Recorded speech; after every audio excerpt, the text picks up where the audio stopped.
Yeah, there was, I think one of the rings was noun phrases conjoined, so it was like in slash in was the Okay, name of it. I bet that would have more of these excellent. ya, za, and wa things. Let's do that. Miavuli I yako. think they're Genesis. Capital suggestion. Miavuli yako. Now the ko part is second well, you possessor. Ko, so you're something. Miavuli. Me looks plural. Umbrellas, I'm gonna guess. Yes. Swahili. Me is a prefix. Avuli means umbrellas. Umbrellas, as some might say. Our. Umbreya. Say what? I just said it like as if it were a Spanish word. It'd be Umbreya. umbreya. Gotcha. And let's mark that it gets Y agreement too. How are you notating that? Any What convention? do you mean? So I'm just now realizing we see it with the ya for the possessive, and that's important. So do all of the me class nouns do that? Let's find out. Okay. Make sense? Yeah, so we can keep an eye on that. Right now, I'm just trying to fill out the charts. I don't know what rules condition the which one. That is our task. For how about for our trees? What are we gonna have there? It should be the word for trees, and then yetu will be our form. It's a good advice. Miti is plural trees. T for tree. Yetu. Okay, miti yetu. Yeti. Misitu yetu. Misitu yetu. Msitu. Forests. You know that Latin phrase in situ, right? Mm-hmm. Yeah. It's a good mnemonic for this word. Forests are the place. I am sending mom's email. It's going to be a Nina Tuma sending. Ni na Tuma. I'm sending transitive. So then it's going to be email.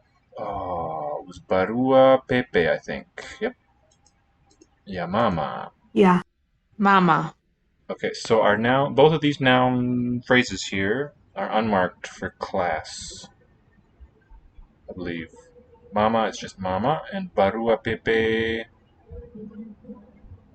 I forget the root meaning of Barua. Do you recall? Mm, I no. don't recall.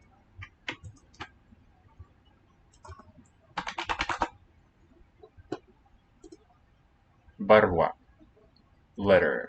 Omani Arabic. Very Okay. nice. Oh man, it's Omani. Mizizi yake. Mizizi yake. So the ke possessive marker is for who?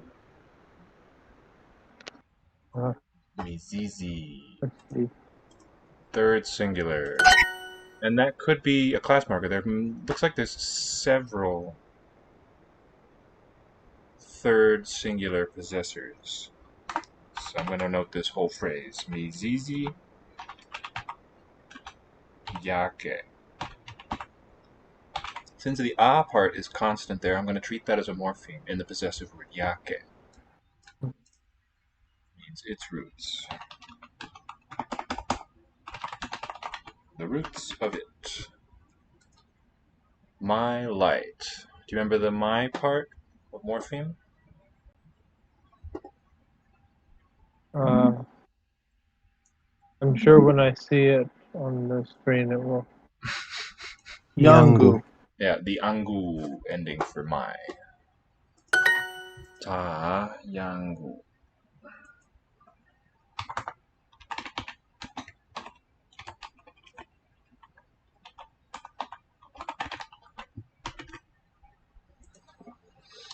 Wanahitaji kamera yao.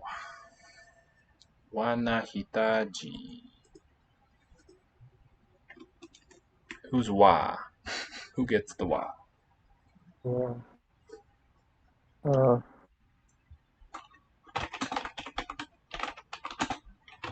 Oh, this is the wa verb thing, not these possessive things. Well, the single prefix shape is used in several word classes. Generally refers to third plural, human plural. Okay. And this o on the possessive is the allomorph of wa. If you telescope the w and the a together, it becomes an o. Oh wow. Yeah, so the reduplicated pronoun there, wow, for they, them.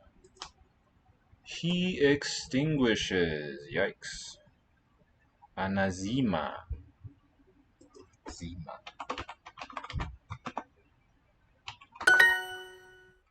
Kuwasha. Kuwasha. Okay, this is what I've generated so far. I put it in the chat about Oh, these. that's what I forgot in my chat window. Follow along. Oops, let me not do that. And you've got yangu yako, ya yake. Why is the slash there on the third person? That means I've seen both ya and yake. Not sure what both of those seem as valid forms that I've Interesting. encountered. Okay. I don't know what condition to what. Right. So it's really just the part after the a vowel that is the suffix or stem for the possessor. Right, it'll be wangu, langu, depending on the class. Okay. Kuwasha. But good to hold on to them as actual words. This looks like an infinitive verb form, kuwasha. Turn on the washa. That was it. Its roots, it's going to be mizizi, I think. And then belonging to it was yake. Mizizi yake. Ninahitaji kuzima kompyuta yangu. Inahitaji is I need. Ninahitaji kuzima kompyuta yangu. Zima computer. I don't know the spelling here. Nahitaji kuzima computer. Look at that. Ninahitaji kuzima kompyuta yangu. I think it's going to be used. The audio seems cut off. My computer. I need to use my computer. Switch off. Kuzima. Switch off Kuzima. And let's report audio. Not great. Audio is missing, kind of. Alright, won't read this aloud. Mipira. And then your. So here's one that completes your set. Hey, Calgary is live. She's streaming too. Just like to say howdy. So the your part, this completes the set of 6, Levi. The yenu, and it's got an a vowel there. Oh, that is significant. Not yanu, but yenu. Okay. So does first plural. First plural. Oh, indeed it does. Yetu. Good eye. What does it mean? Is the a2 part of the pronoun? Part of the whatever it is? Don't know what to call it. Just an allomorph of ya. Where does it occur? I see a pattern, a possible one. How could we say, if we were generativists, could we say when do you get, I'm going to take the a as basic, when does a get replaced by the e vowel? We can sum it up with a single feature, I think. I was gonna say when the suffix ends in a high vowel, but that's not the case because we also have Yanggu, which has a U. True. Must be something else. What's another candidate? When the consonant is dental. Bingo. I agree. I think let's handle it that way for now. So basically, it's an a in the middle with the allomorph e. By the way, that change of, well, the raising of a vowel, that sort of umlauting effect by a dental, is something you see a lot in Tibetan dialects. Although there, it's the coda that does it to a nucleus. It doesn't work across the syllable boundary like that. Ninatuma barua pepe ya mama. Ninatuma barua pepe ya mama. The ninatuma, ni is who? Who's ni? Ni is I. I'm sending mom's email. I have a good camera. What are we going to do for have, Levi? It's that wonderful verb root. Let's see. Oh, the verb root is nothing. Exactly.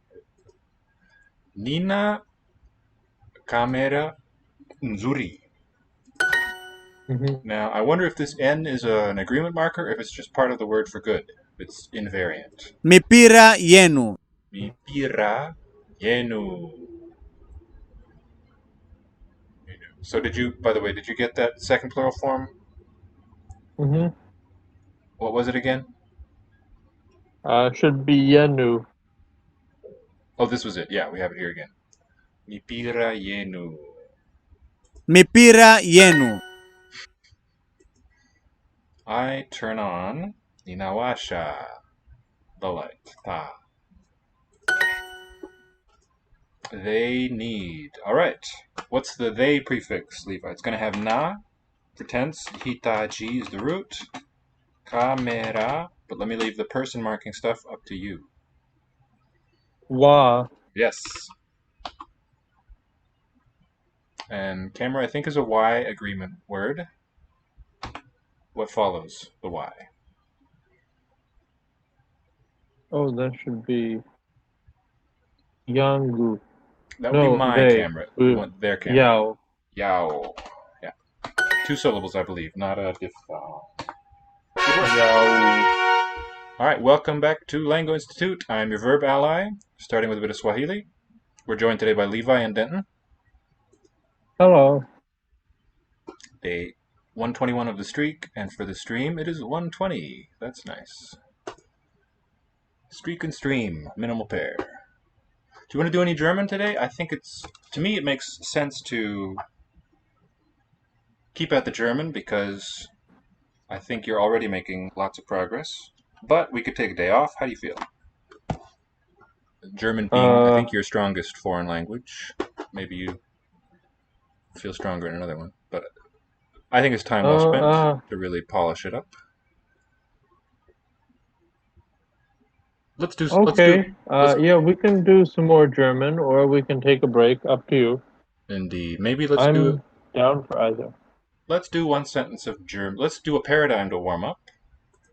Okay, and you said you wanted to do some Russian tonight. Yes, yeah, that's on my agenda. Maybe let's just do a little German paradigm. Let's do der Gute and so on. Der Gute, oh, but we're not going to put, I'm putting feminine first. Weiblich. Okay. Männlich. No, that's not it. Sächlich. Männlich, Mehrzahl. Genau. We're doing der Gute. Der Gute.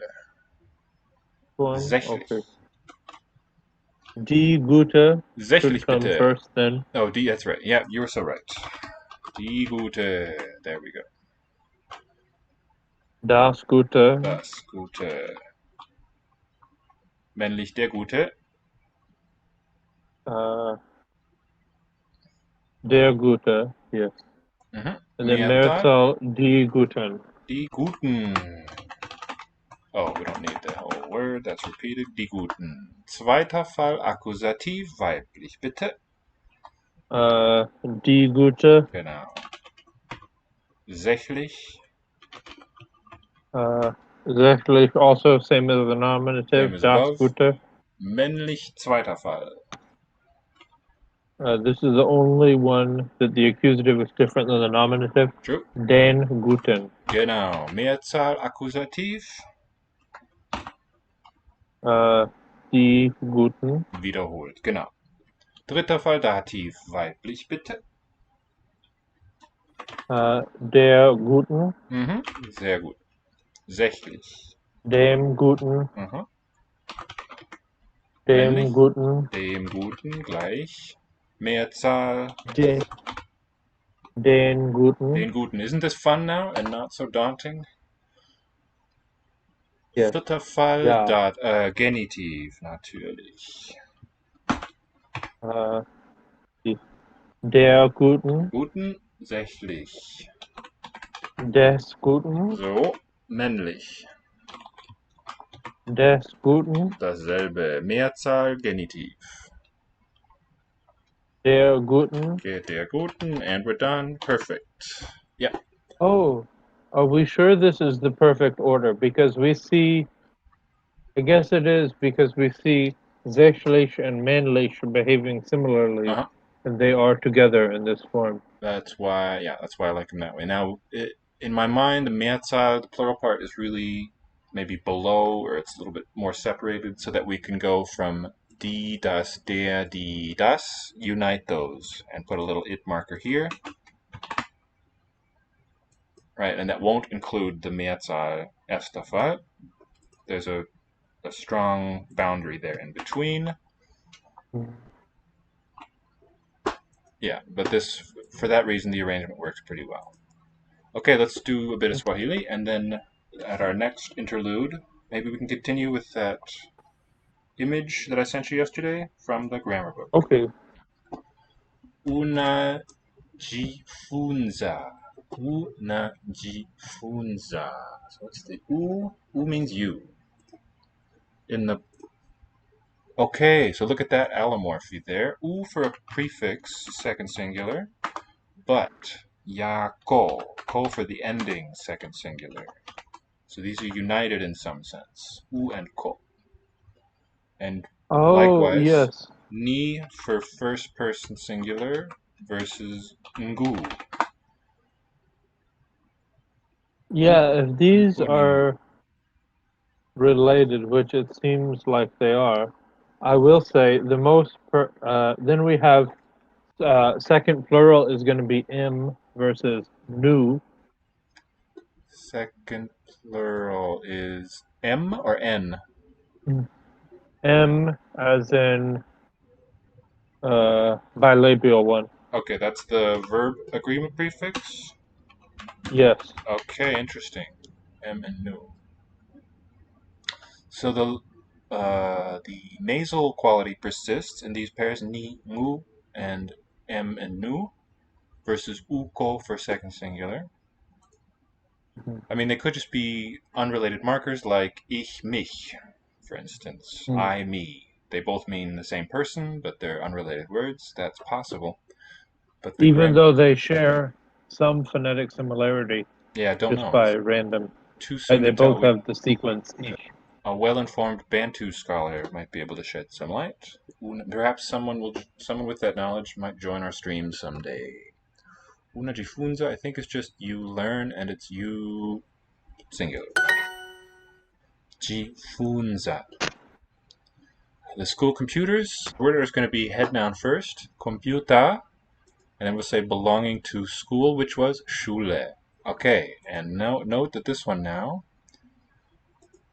I think that the Z indexing is for computer rather than for school. Do you agree? Probably, yeah. Computer. Not necessarily so, it could be otherwise, but that seems the more likely guess to me. Now, computer is plural here. Does that matter? Good question. I think because there is no class marker, that's the only place it would be reflected. If you had a little classifier at the front, or class marker. Since this word, being a loan word, lacks it, you don't get the marking there, is my understanding. But could it be the plural? I guess it wouldn't be the plural. That's causing it to be za. It could be. It could be expressing plural. Maybe we should note that in my look. Good point. But if it were that, then we wouldn't have encountered singular and plural forms already for the ya form. Do you have any pertinent examples there? Rehema anapenda kufundisha. Yeah, this yetu, yenu, yao that we just saw, yao, that we just saw, if plural were the only reason to use the z form, the one with the z, the za family, then it would be ya in the singular, za in the plural, you're saying? right, yes. True. That does seem compelling. Which is not what we see. So Exactly. I don't think that za is the I think plural. you're right. Now, we just saw that jifunzi, I think, was the stem for learn. In the causative variant of that, fundi, a D here. What the ish is doing there, don't know. Or the sha, I should say. That could be a causative marker, maybe. The u is for an infinitive prefix. It is being built. These impersonal passive ones, maybe. Inajengwa is my guess.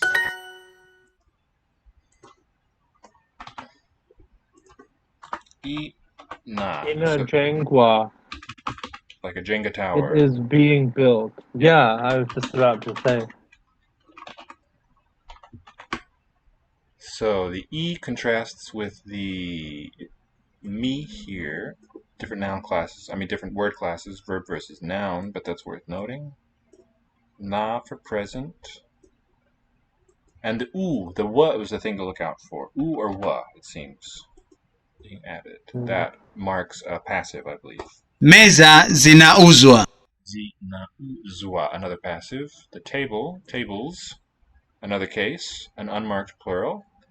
Zinauzwa are being sold, I think it was.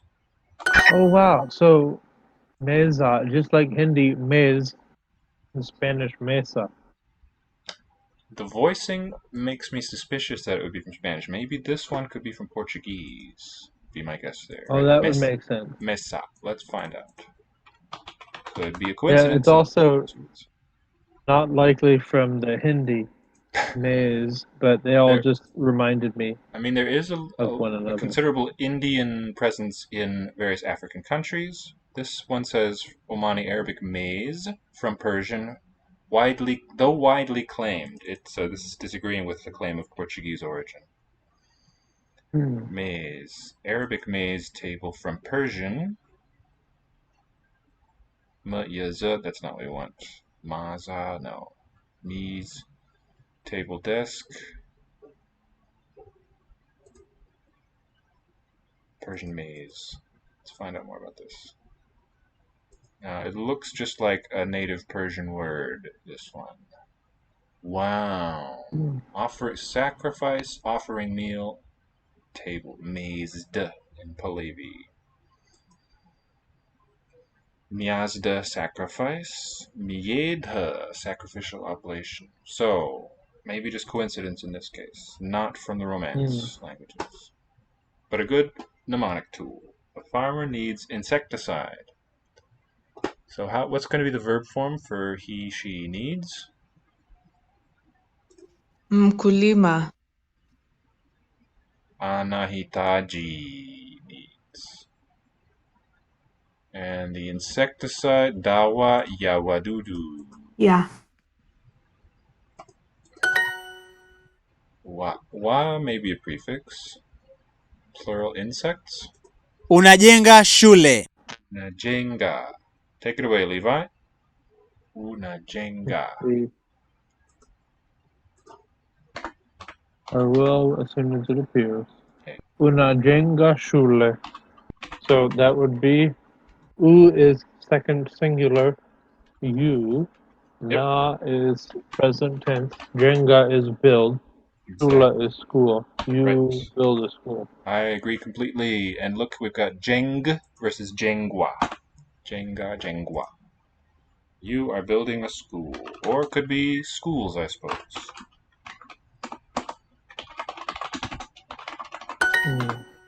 You learn. It was jifunzi. So it's going to be una jifunzi. Funza. Oh, because it has the root fun. Yes, the root learning fun. is fun. Or it wants the plural. Una. Kujifunza. Inajengwa. Inajengwa. I think it is being built. Yeah. Tables are being sold. Meza. What's going to be the verb prefix being sold was something. Zinauzwa. So I think this is a Z noun, Z class.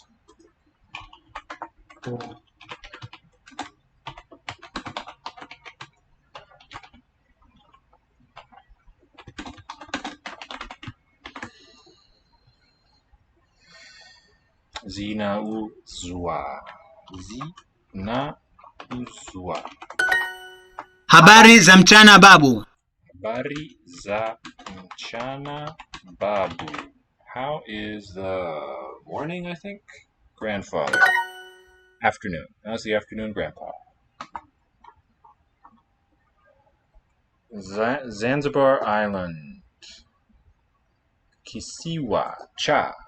Kisiwa cha. Is there a prefix on it? Zanzibar. A coda word. A coda having. Dawa ya wadudu.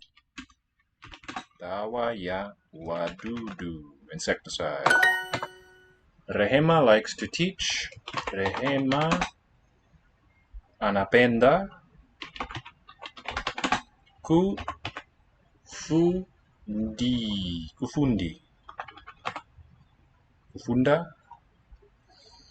kufundisha. Kufundisha. Atatembelea Zanzibar.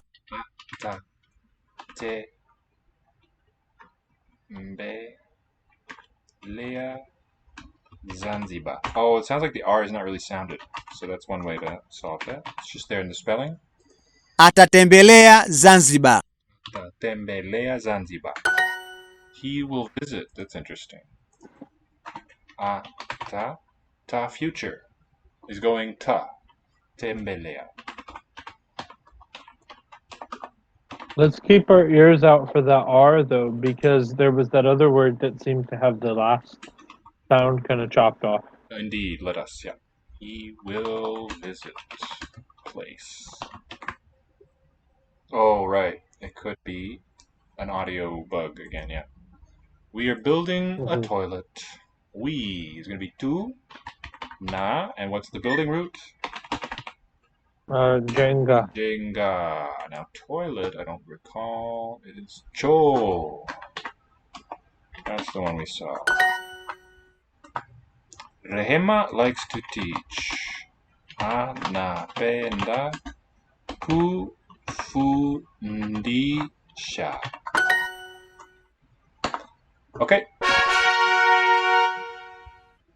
Let's come back to this in a little bit. I'll get the Russian ready, but could you read us a sentence or two of our text? Nice grammatical text here. Yeah. Yeah. Let's see. Getting it pulled up here. No hurry. Well, where did we leave off? That is a good question. I know we got. Oh, here we go.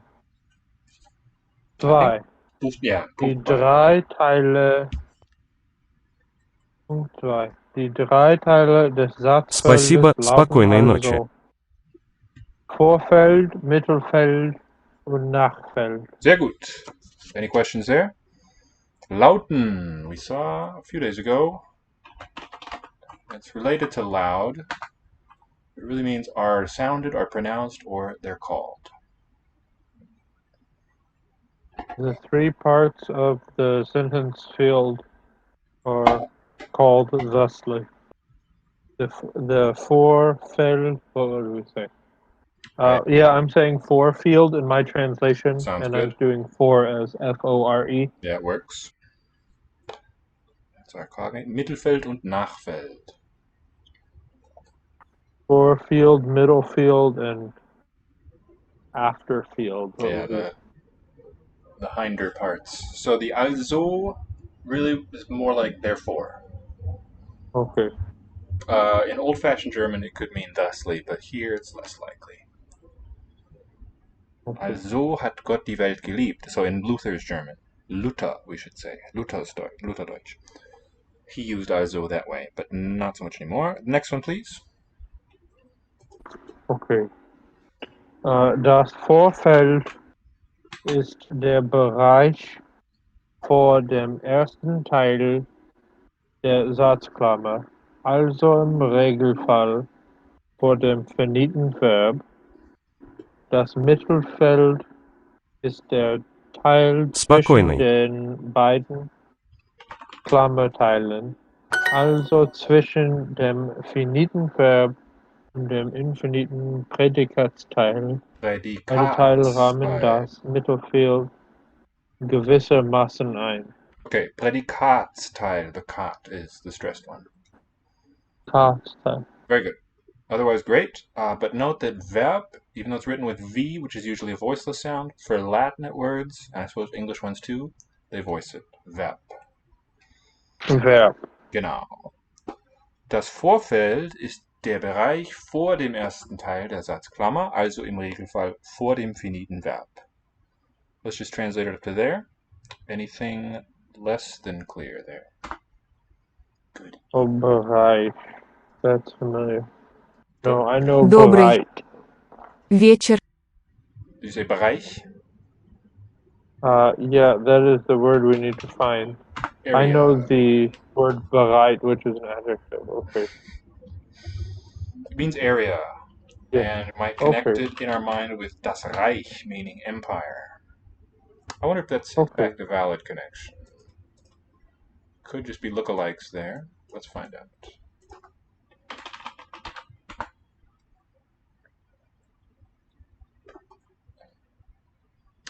Oh, it's the reaching verb. Bereichen is no longer used as a verb, meaning extend, cover, to be reach. Bereich. Okay. Good to know. Scope, The area. Okay. The forefield is the area in front of the first part of the sentence bracket. Uh-huh. Therefore, Yeah. in the Regelfall Uh-huh. in front of the finite verb. What's a Regelfall? It's Oh, Fall is case. a case, right? Not meaning grammatical case, but more generally the case. And Regel, we talked about the other day. What's Regel? Eine Regel. From regula. Oh, rule. The rule. That's so the rule case means normally. Okay. Ordinarily, that meaning.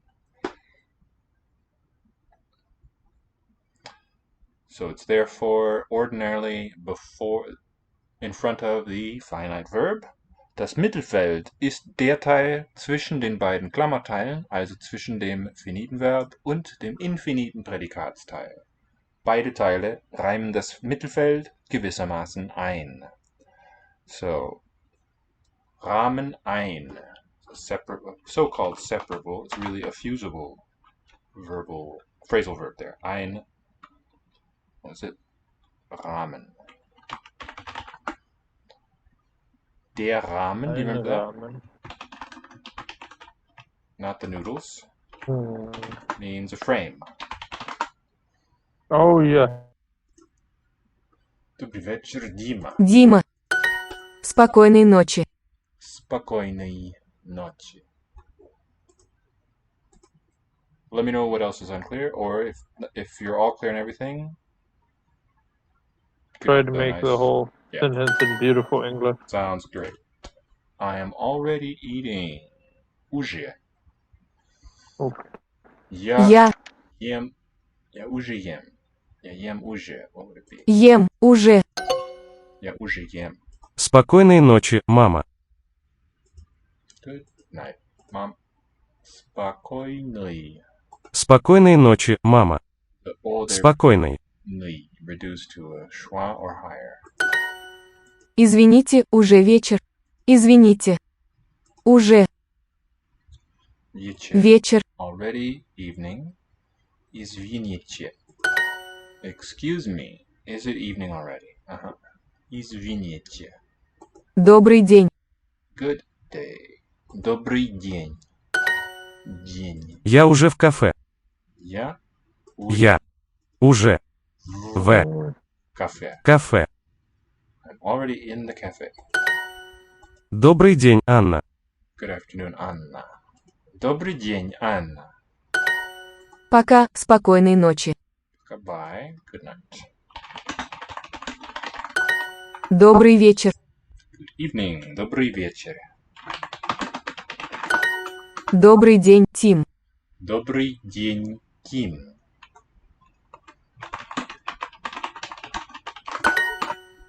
I'm already eating. Я уже ем. Я уже ночи ем.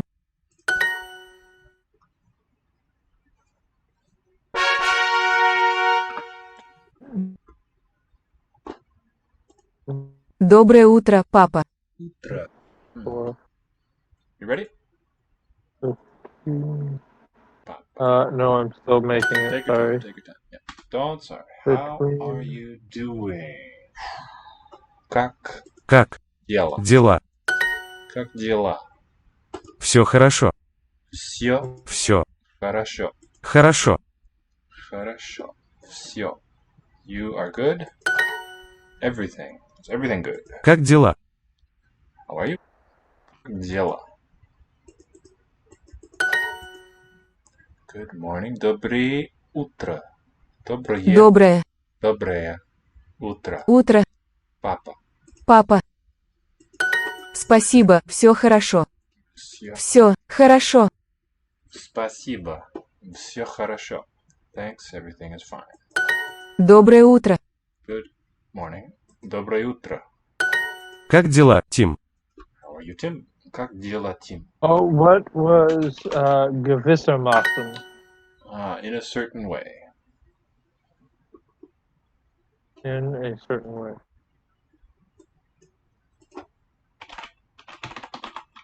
The root there is gewiss, like that, meaning certainly.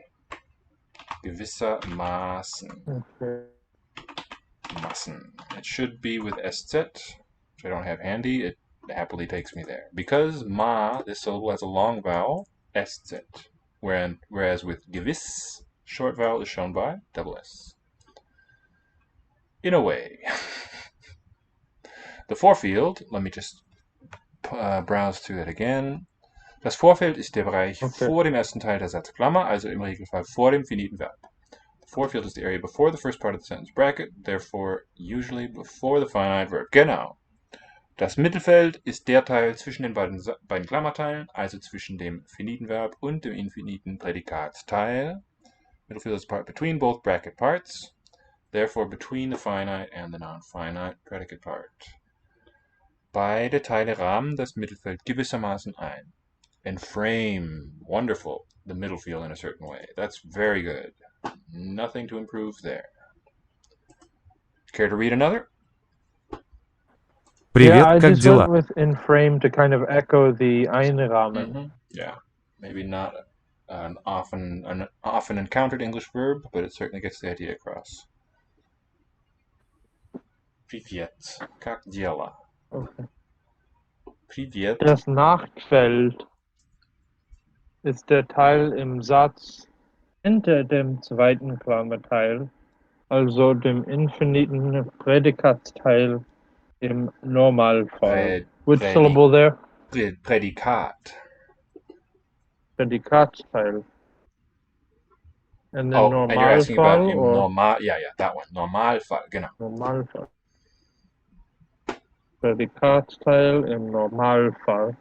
Das Nachfeld wird dann wichtig, wenn Teile der Aussage aus stilistischen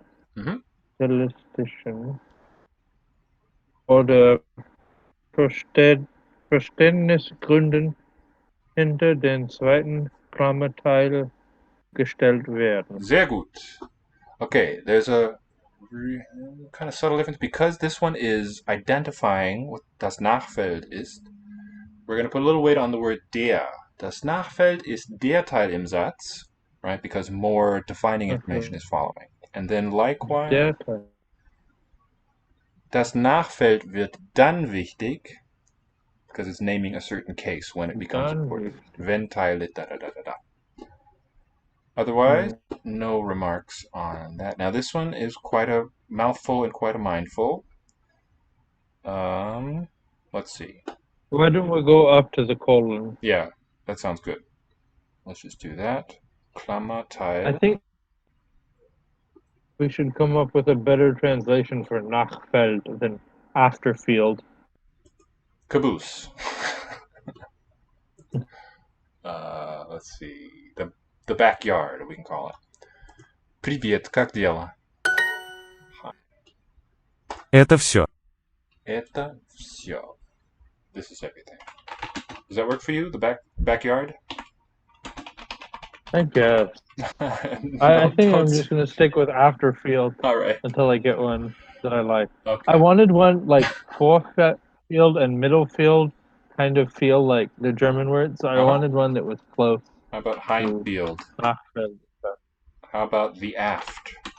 Like it's a ship or something.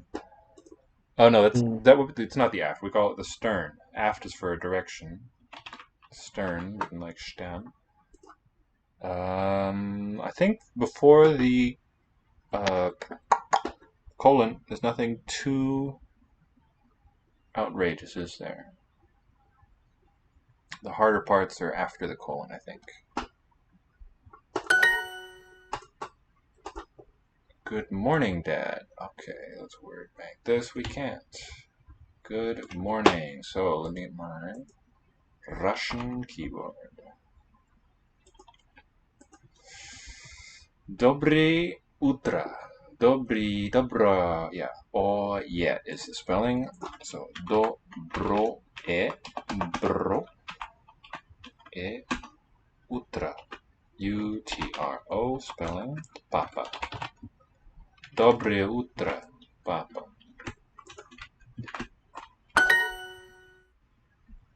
So, утро, masculine or neuter? Bit lost there. Is everything okay? Все means everything. V-S, and then this yo letter. Хорошо.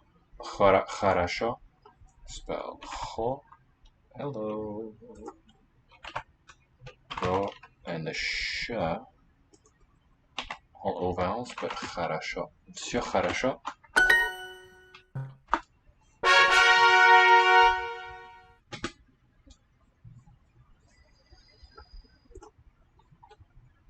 Animals. Oh, I feel like you can say den beiden in German, but it seems weird to say the both in English. It sure does. Although Unless you say like the both of them. There's a musical act called the both. It has been used, but yeah, the both of them. That's right. Little grammatical difference there. Mucha for the frog. Муха. Волк. Volk. Look at that. Beautiful word for wolf. Утка. Do you remember the Indo-European word for wolf? How it sounded there? I know what it is in Sanskrit. What is it in Sanskrit? Vrka. Vrka. Yep. And Vulkos. Before that, Volk. Just vocalizes it. Utka. Утка. Муха. Mucha. The ch sounds palatal there. Mucha. Musha. Курица. Kurica. Kurica. Муха. Волк. Волк ест.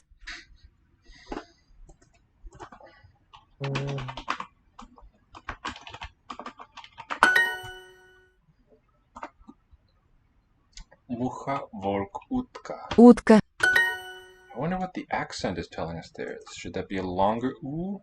Utka. Ooh. There.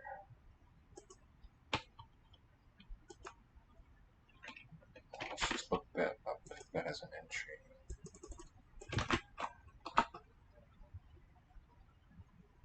Not so much. Okay. Die after field, okay, one more time. Das Nachfeld ist der Teil im Satz hinter dem zweiten Klammerteil, also dem infiniten Prädikatsteil im Normalfall.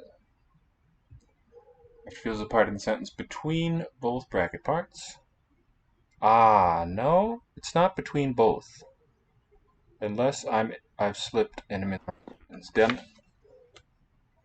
the last bit we did was that it's not quite it, Levi. Das Nachfeld ist der Teil im Satz hinter dem zweiten Klammerteil. It's not both bracket parts. Okay. Oh, you know what happened? I think I got your lines mixed up? Yes, that's what I did. Alright, let's try again. Let me know when you're ready, or I'll probably see it. Volk, utka, Курица. Волк, утка. Курица. Курица. They both have the accented. Моя курица. Моя курица.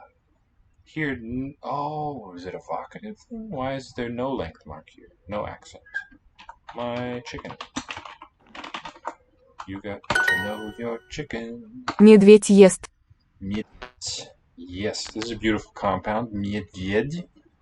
It means part by part. It's the honey eater. The after field is the part in the sentence of the second bracket part. No, not quite. Wait. Let's try that again. Oh, behind of Hinta, yeah. Or we can say behind or after. Do you know what a medved is?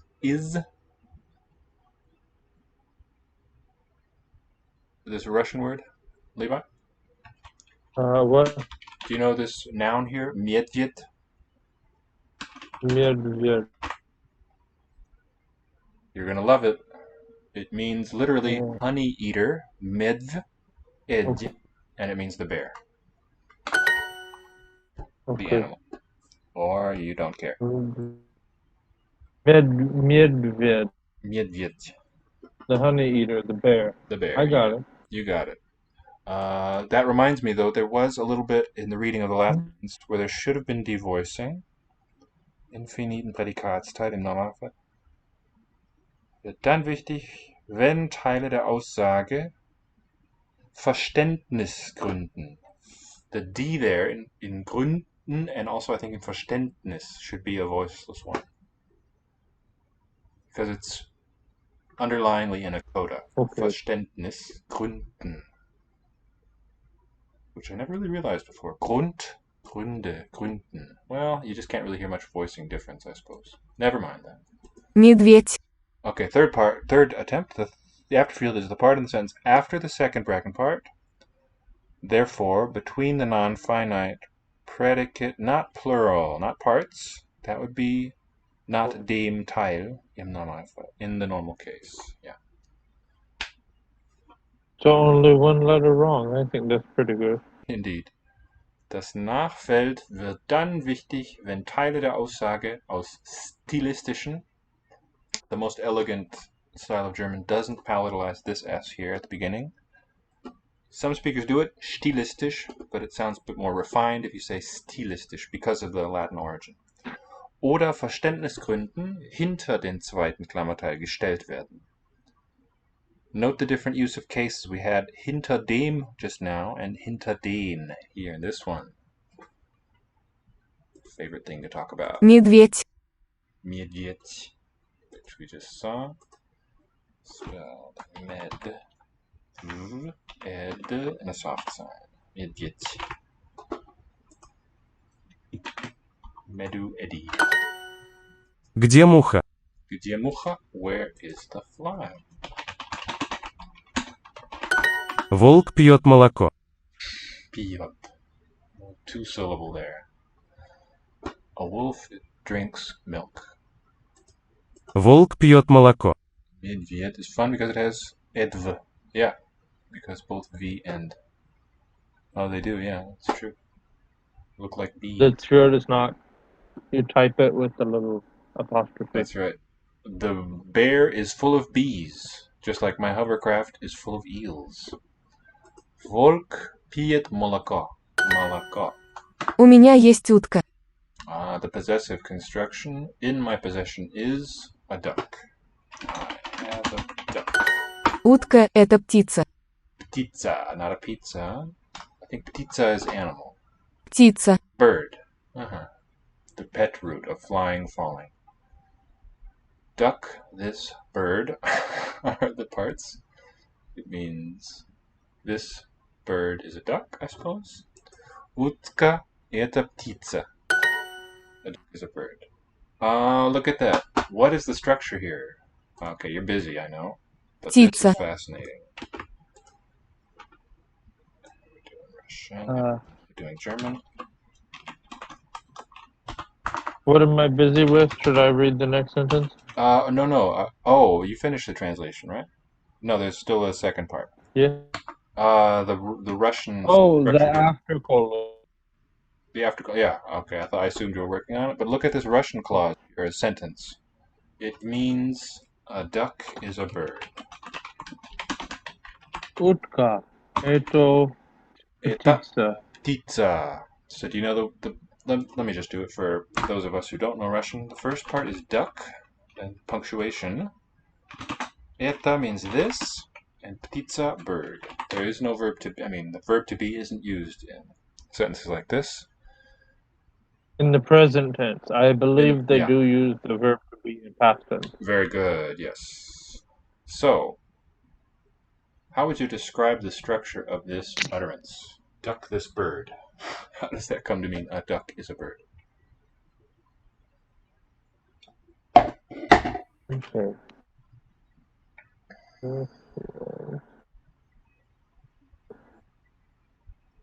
Что ест муха? Что ест муха? What is the form? I think I'm fascinated by it because I think it's a sentence within a sentence.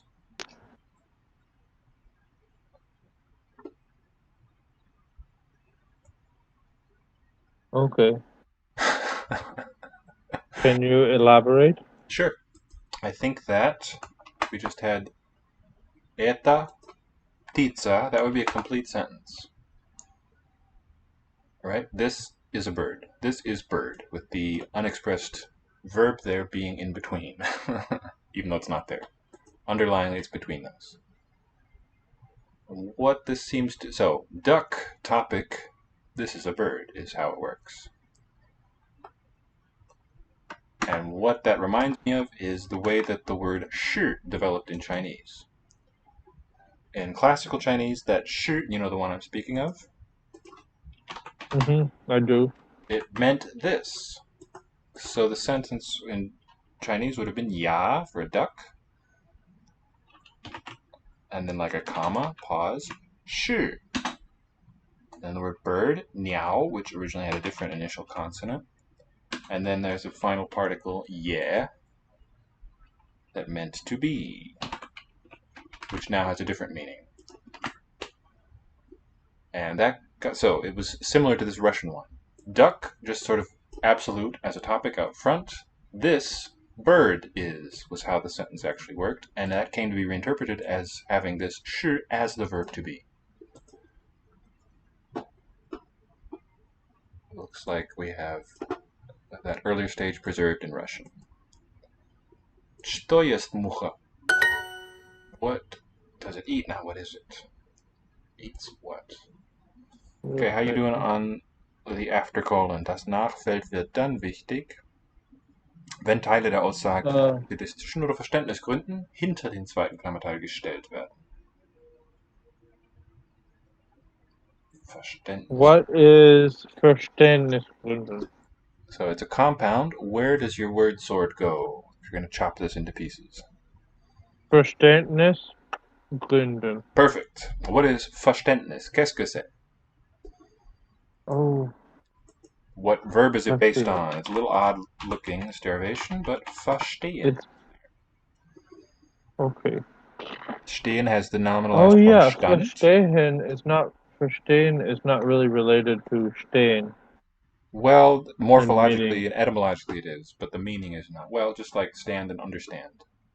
Yeah, that's the ver prefix making the meaning real different. And I think you corrected yourself correctly. The H there is silent. So Verständnis is the abstract noun. Understanding. And der Grund, it looks like ground, but it doesn't mean the ground that we stand on. What does Grund mean? Like the bottom, the base level. No, it means reason. Oh. In some sense it does mean, it can mean that, but in modern German the primary sense of Grund is reason.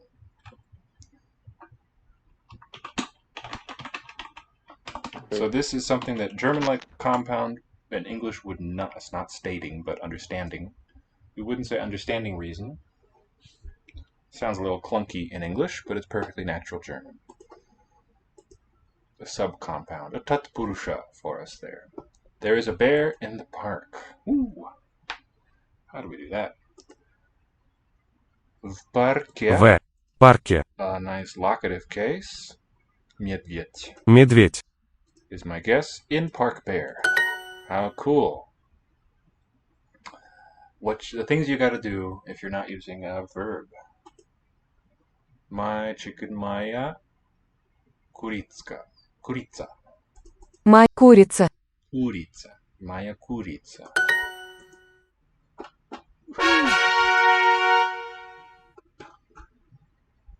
Okay, Yuenzi. Doing well. I'm gonna follow this person. And how do I get back home? Okay, You got something? I have all the words translated. Now I've just got to put them into Okay. what makes a good sentence order. Excelente. У вас есть мыши? У вас есть мыши. Plural mice. У вас есть. Looks like a possessive for this. У Вас. Do you have? Is there to you mice? Do you have mice? And here, есть is the copula. It does exist, it's just often dropped. У вас есть мыши. У вас есть мыши? Мыши. Lowering of the final vowel there. Written E, but pronounced E. У вас есть мыши. Мыши. У вас есть мыши? Мыши. Это не мухи. Это не мухи. It's plural flies. These are not flies. This was not У нее есть утки. a boating accident. У нее есть утки. Ducks do not exist in our possession. We don't have ducks. She does have ducks. Okay, then yeah. Она. Не. У нее есть утки. Неё. У нее есть утки. Мои кошки пьют молоко. Pьют. Beautiful. A plural verb. This sentence feels a little imperfect, so maybe you can help me verbessern it. I shall strive to. Das Nachfeld ist der Teil im Satz Das Nachfeld wird dann wichtig, wenn Teile der Aussage aus stilistischen oder Verständnisgründen. Look at how the Gründe there belongs both to the compound and to the phrase with stilistisch. It's looking both ways. Hinter den zweiten Klammerteil gestellt werden. Wenn Teile der Aussage. That field then becomes important when parts of the statement become situated. Gestellt werden is really they're being placed somewhere. Out of stylistics. No, not quite. Or understanding the head noun is missing. Behind the two bracket parts. Yeah, we can do better. So, Okay. How can we do it better? The then we can really leave off for English. In German, Okay. It's setting up a dann, wenn. But English doesn't really do that. It happens then, when doesn't work so well. So we'll just say it becomes important when or in cases where, da-da-da. So let's do, parts of the statement, right? Aussageteile, Teile der Aussage. And so we need to focus in on this prepositional phrase. Aus stilistischen, there's a gapped noun here. Oder Verständnisgründen. I'm adding a hyphen in there because the Gründe is understood to be repeated there after the word stilistischen. So that's what I was pointing out a moment ago. It's both part of the compound, but it's also spiritually there after that adjective, stilistisch. Does that make sense? Okay. Yes, but what does not make sense to me is how to render that in English. Okay, what does Grund mean again? The Grund is sort of reason. Yes, that is not Grund. The root noun there is der Grund, unumlautet. Umlauts in the plural. So, for stylistic, so German has aus. We'll just repeat. Say again? The word reason. I'm just going to repeat the word reasons in my translation. Well, you don't have to. For reasons of style or of understanding. but you can repeat it. And then instead of becoming situated, we could just say be placed somewhere. Мои кошки пьют молоко. My koshka. Koshka was cat. My cats drink milk is the meaning. Мои птицы. Птицы. Plural, my birds. Птицы. Птицы. Медведи едят все. Медведи едят. Oh, I love these plural verb forms. Едят все.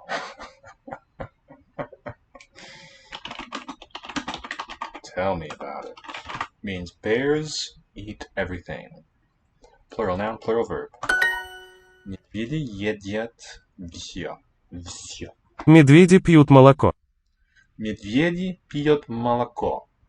Bears drink milk. Медведи пьют молоко. Мои утки. My ducks. And I see Levi has re-entered. The after field becomes important when parts of the statement are placed out of reasons of style and understanding behind the two bracket parts. Yeah. I forgot to make another change. Okay. Becomes important. Den zweiten Klammerteil does not mean that. It means the second bracket part. The singular. Dann wichtig, wenn Teile der hinter den zweiten Klammerteil. Second. I'm sorry, what? In the previous sentence, I had the wrong plural value for right. den zweiten Klammerteil. Not den, but So I fixed den. that. Den. Yeah. There's a contrast. Den would mean because. Den is a form of the word the. Okay. Looks pretty good. I just might juggle around those last two phrases. When parts of the statement are placed behind the second bracket part, out of reasons of style and understanding. Or maybe four. Yeah, out of reasons doesn't work so well for me. I would say for reasons. Okay. Out of is close to the German, but that just doesn't give very good English. But much better. Yeah, looks good. Do you want to read that whole one again, both before and after the colon, now that you understand the meaning well? It's a little tricky to piece together on the spot, so I think you can do it a little more fluently. Becomes important when parts of the statement are placed behind the second bracket part for reasons of style. That's right. Placement and the verb place and then the place where it's placed, they work well as contiguous phrases in English, in my opinion. German doesn't require that. Мыши едят все.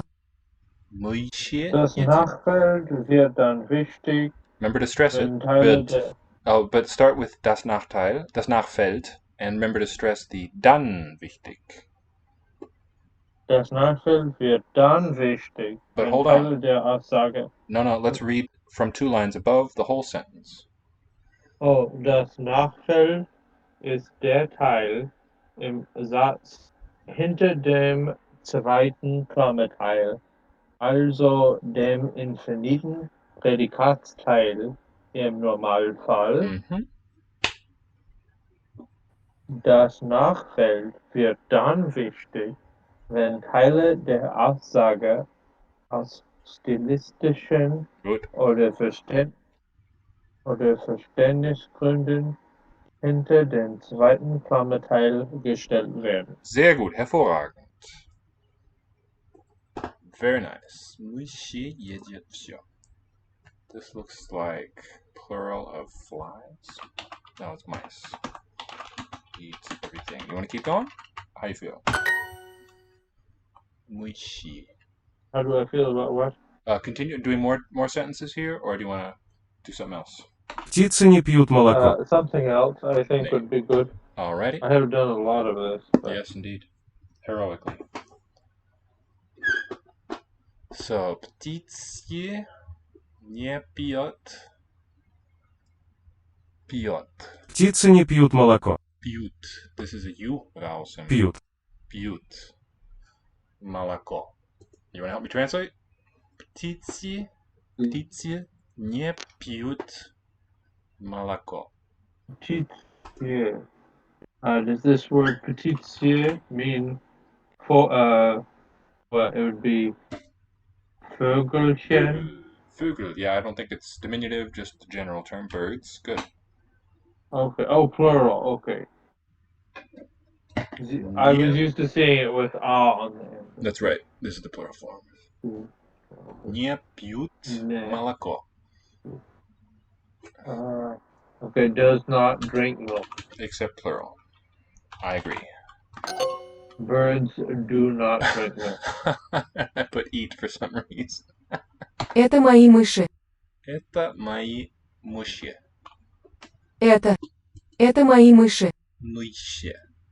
Мыши. Note the final E Мыши. spelled out lowered there. Мои мыши. These are my, plural, mice, plural. Утки – это птицы. Утки – это птицы. Another one of this sentence types that I was so excited by. Утки means ducks, I believe. Это птицы. Duck. This bird. Yeah. Or Ducks, these, probably. these birds. Yeah. Мои лошади пьют. Лошади. Моя лошади пьют. My something drink. Лошади. Do you remember this? Лошадь. I can't recall. Мои лошади. Horse. What's going on with horse are drinking? Лошадь. What's Russian for horse? Лошади. Oh, that's plural. Yep. Лошада. Лошадь with a soft sign. Where on earth does this come from?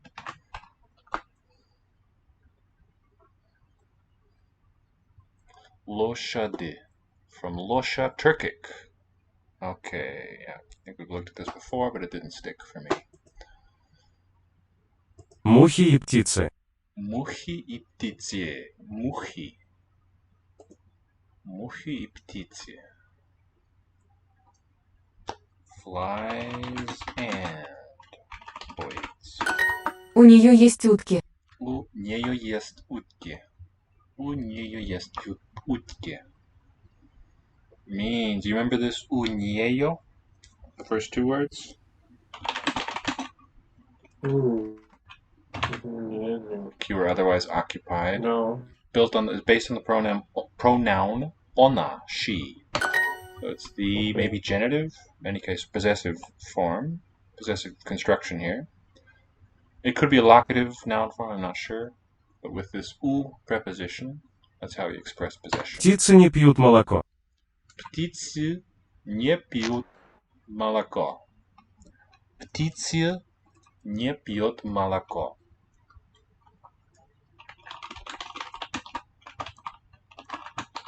Is this word nieo, which is that's the preposition? No, that's the It pronoun. means, okay. Nieo, That's what I meant. her. Yeah. The pronoun of ona, but Yeah. in this genitive or locative case. Yeah. That's my impression. Some oblique case form. Alright, let's do a bit more Swahili.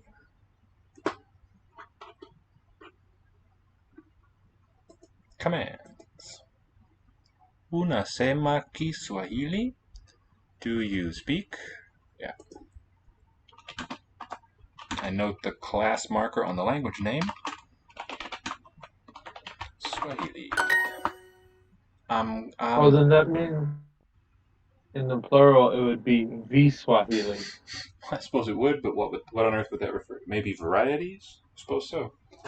Yeah. Doesn't seem impossible now that I think about it more. So I think this amka would be 3 syllables. I don't recognize it. Wake up! So it probably has morphology here. I wonder what. A is also the third singular form.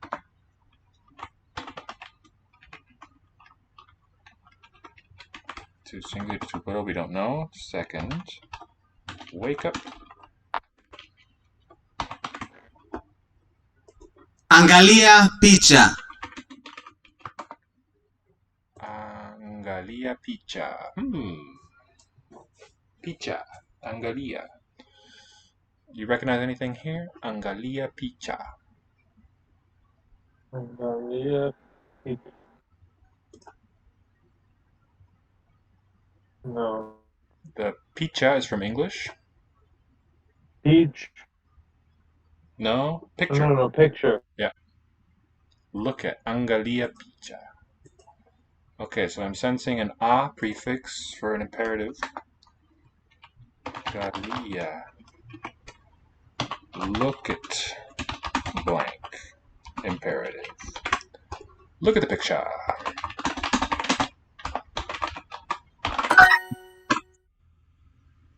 Oh, let me ask you something else though on German. What kinds? So you asked a couple weeks ago about those adjective forms. What was up with those? What other parts you find mystifying or like hard to remember or hard to sort of grasp? What parts of the grammar? I mean, Nina I guess the more now that we're working with these sentences, their syntax is a little tough to untangle. Tis. That's what I've found just in these past couple of days. Right. Working with these.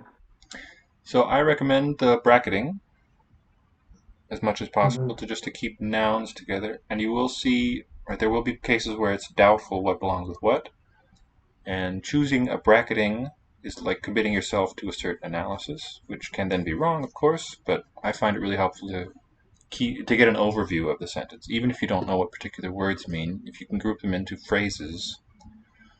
So noun phrases, as in most languages, NPs are generally coherent and they're not interrupted by things. Verb phrases, of course, they're famously broken apart with their beginning and their ending, but everything else stays in one piece, pretty much, if that helps. But it does kind of help if I find the verb and Yeah. I say, okay, what is the subject of this verb? That's right. That is, I think, the key to these tricky Indo-European languages with all their inflection and stuff. If you can identify verb and its subject, that's half the battle. Yeah, because of the great overlap in the different case forms, it can be really hard to tell what case something is in. So know your verbs, know their meanings, and know the argument structures that they imply. Transitive, intransitive, dative, complement, and so on. Ninafagia, the ni means I, present, fagia, something. I'm sweeping, sasa, now. Lala salama. Lala is a verb root meaning sleep, but that may not have your sleep. It could be a noun here. Sleep well. And then I think the third thing I would have trouble with is vocabulary. It still Okay. seems like there are so many words that I don't know. I know the feeling, doing 40 languages as we are here. Yeah. We have a really great resource for that at Lango. I'll share it with you next time you're in town, or maybe I'll send you some extracts from it. But it just lists, I think it like focuses on verbs, maybe specifically phrasal verbs. So I had made decks of them, a few decks out of that thing for a student named Andrew a year or so ago. You might spend some time on those if you transferred them over to Brainscape, which I suppose you did because you transferred everything, right? Might be a good place to start, an easy place to study. Mama lala sasa. Speaking of, it might be good to just make decks of everything that we're covering now so that you can review it with ease at a later date. Okay. Mama lala sasa. Sasa. Mom is sleeping now. Interesting. But there's... Oh, okay. Imperative. Sleep now. Look at that. So no marking there. Why is it not alala? Maybe because it's intransitive? Well, so is wake up. Maybe that's just the root. Maybe Angalia is unmarked. What could it all mean? But this one is transitive. Tafadhali cheza. Not necessarily. I mean, it takes a noun with it in its complement, but English look is not transitive, so let's not jump to conclusions. Tafadhali cheza. Listen to that. You get the interdental. Tafadhali cheza. Tafadhali. DH is a clever way to spell it because it's like TH for the thorn, so DH for the S. That Yep. makes sense to me. Please cheza. Please play. Please dance. Tafadhali. That's got to be Arabic, I think. Tafadhali. Please ka. Please sit. What Dada areas would kimbia. you say of my German skills need improvement? Well, I agree. Vocab is in need of lots of review and study. But the reason I asked was a little selfishly, just thinking about the adjective endings there really got me started on this whole generative grammar project. And I'm wondering what other things you would benefit most from if I sort of tried to come up with some rules and patterns for 'em. For vocab, I can't really I give you. guess It's not. in terms of morphology, I guess Dada. we've already figured out the plural thing. It might be nice to get some rules on those prefixes and those um, pseudo-prefixal particles. Okay, very good. Yeah, some rules on the particles. What kind of topics there? What things specifically? Uh, We've I talked about. guess I know the stress rule for Right, those now. that's right.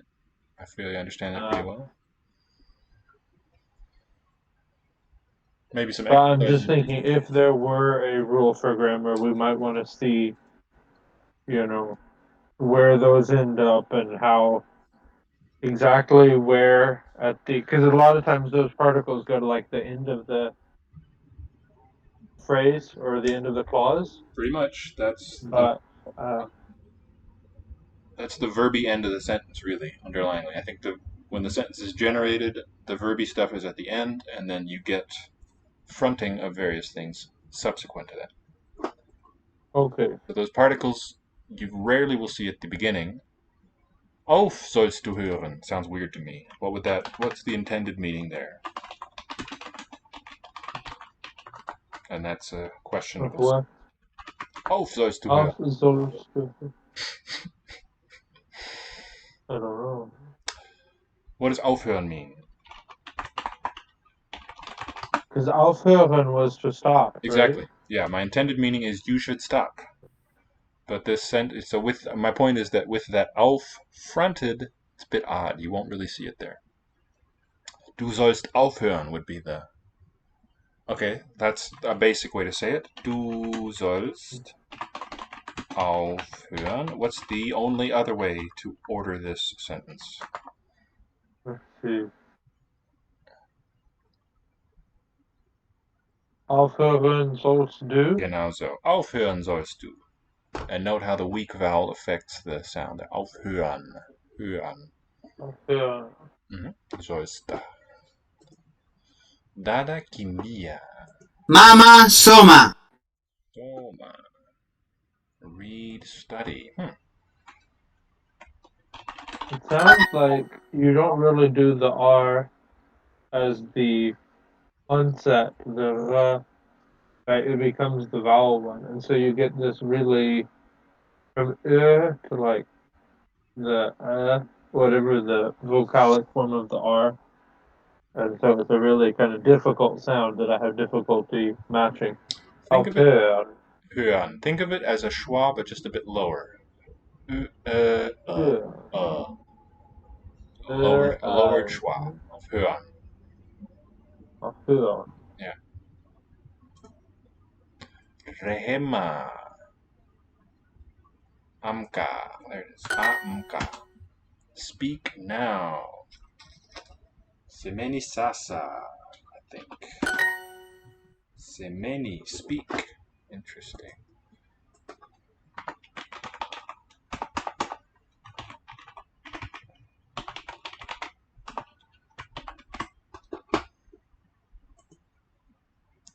Look, angalia. Sister play now. Dada, cheza sasa. Brother, read now. Kaka, soma sasa. Sister, run. So it was Dada, sister, and then run, cheat, kimbia. Kimbia. Please sit down. Tafadhali. Ka. Ka tafadhali. Okay, either way.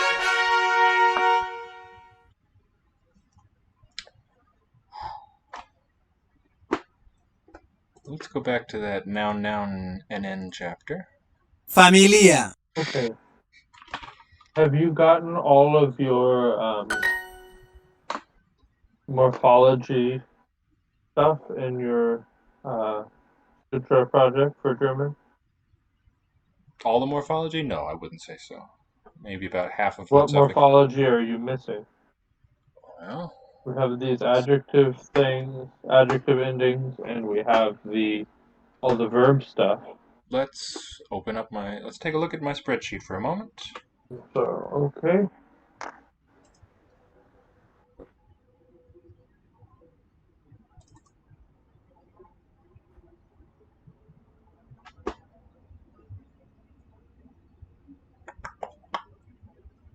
I guess you don't have one for the pronouns.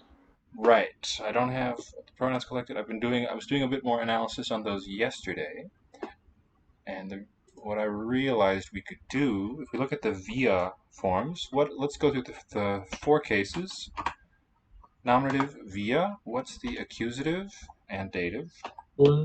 Genau. And the genitive has the form unser. This is different from the possessive pronoun, the possessive determiner.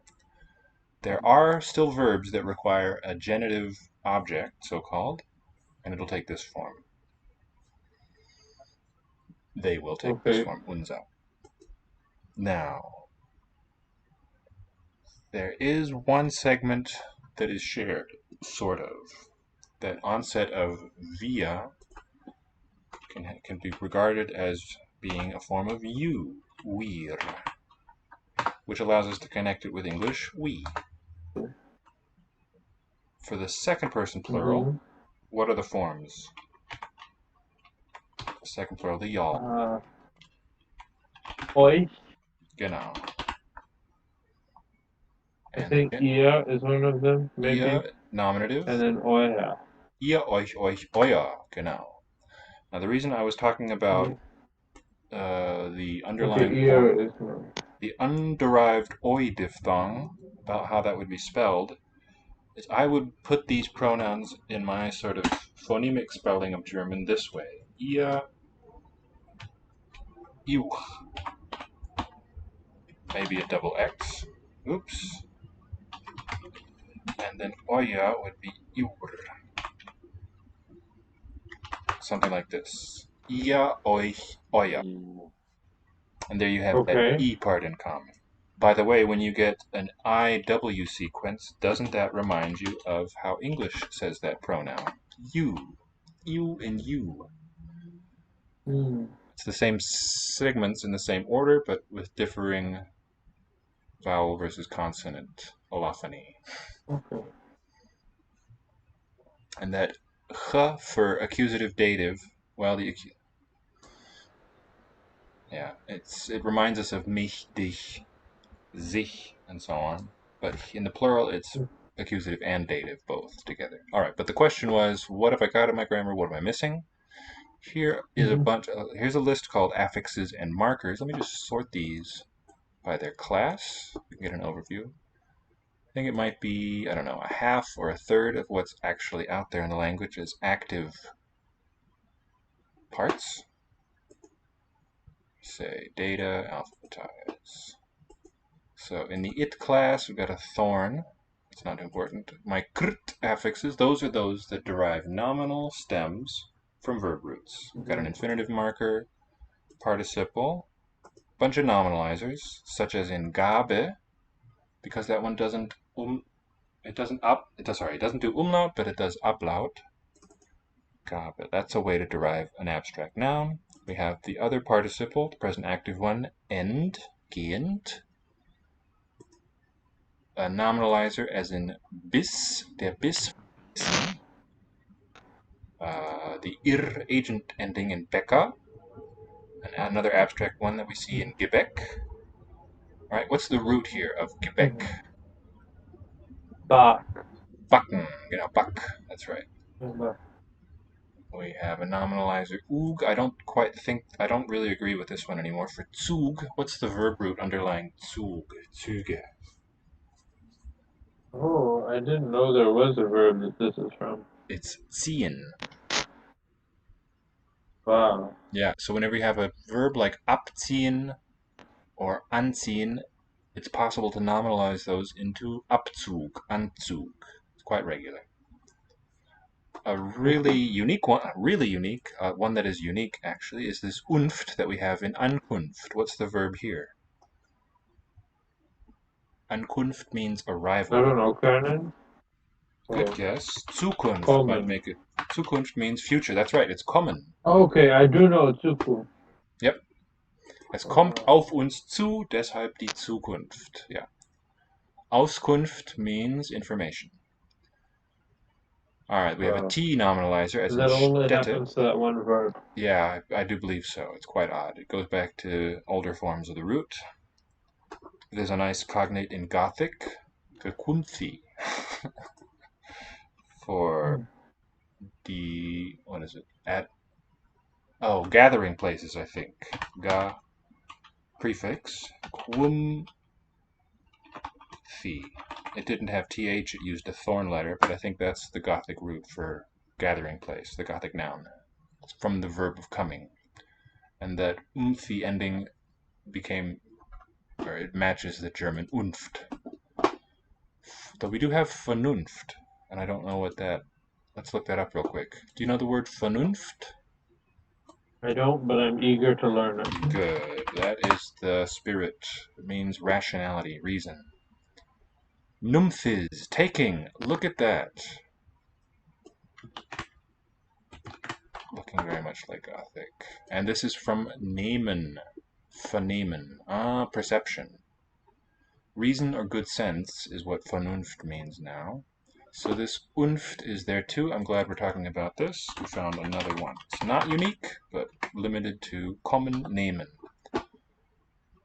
Maybe there's another out there. It seems like it's not unique, but it's like what? Do-eek? Few week, yeah. Yeah. Made my day. We've got the oo vowel change, where we get fund from finden, and then some kind of special change, special mutation, causing affix that gives us gang from gehen. There's a ba, trennbar. What does this one mean? Trennen, to separate. So what does trennbar mean? We saw one of these the other day. Separate. No, this does not mean separate. My gloss here is adjective passive potential. Separable. Separable, that's the one. We have that ik. This one is very common. A ling nominalizer. Jüngling, Lehrling. Oh, question real quick. This thing that's in gang from gain, is that similar to the thing that's in stand from stehen? I feel it is, yes. I agree. Okay. Great intuition there. I would want to unite those, as a single process. Very good. The izan suffix there, it's not really, this is in its own class, the noun inflection one. Case marking will go outside of this marker that we have in Häuser, Autos. It also, in this analysis that we've set up, single suffix there. Then we have the sup markers, which you really only see in article words. They're part of the paradigm now, not movable. They don't show up on new words. Now, no longer productive. limited to those. Okay, we also have an unga. Okay. Soup, that is Stellung. That's krt. Yes. The articles are not just words for the, though. I believe there's some other words Right. that are in that class, Yeah. right? That Right. take these endings. Look here, die keine jede in this box. So kein goes like ein. Okay. Jede is a compound originally. Welch is also in this class. Welche. Yeah, there's a few. There's a dozen or so that take these. But new words that take these inflection forms are not coming into the language. It's no longer productive, I think. Okay. Now, tadhita, that means deriving nouns from previously existing nominal stems, like Größe from groß. The underlying form would be I, nasalized, because it gets a nasal plural marker. Inna, of course. Lehrerin, Lehrerinnen. That Ireich that we have in Bäckerei, Bücherei, which is interesting for being 2 syllables in length. It's unusual. If that really is a single chunk, but I would treat it so. Ich, of course, as in English-Deutsch. Lein, another diminutive. Lich, for deriving adjectives like männlich. The hin diminutive, nis, tum, schaft. And then we have ting, which we know, of course, verb endings. Person markers. Okay, wait. Yes. Yeah, more questions here. So this ish that's on English and Deutsch, right? Italienisch and Yes. so weiter. What's interesting is in Deutsch, which I never connected to the suffix, but sure enough, it loses the vowel. What causes that? It's just idiosyncratic, I think. I don't know that there's a rule. You probably wouldn't see it on any other ones. But look at what happens with English words for Scottish. There's the full form. We also have Scotch with a TCH and Scots. We also see the loss of the vowel in the word French if we compare it to the recomposed Frankish. These are doublets. So it doesn't just happen in German. Because of the mutating effect of the I, right, it'll change the consonant and then itself can drop out. You get a loss of environment. Great question. Isn't there Thank you very much. language from Switzerland that it's called Rätoromanisch or something? Rätoromanisch. There is such a language, yeah. Is it? Okay, it's Romanisch, it's not Romansch. They might also call it Romansch. That's a good point. Let's see. That would also lose it there. It didn't cause umlaut, interestingly. And that could just be a feature of Swiss German forms. Romansch, said here to be from Vulgar Latin Romanicae, an adverb form. Perhaps influenced by the Germanic suffix seen in English as ish.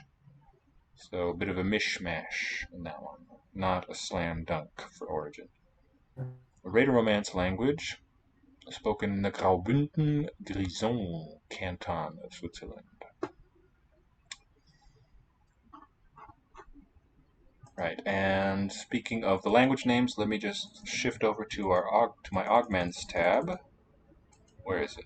Increments, I called it here. Augments, same difference. I've got, you'll be glad to know, Ozuk. It's my augment that we see in Franzose and Französisch. Right? The tribal name ends with the th. Franz exists as a personal name. Frankreich and Franzose.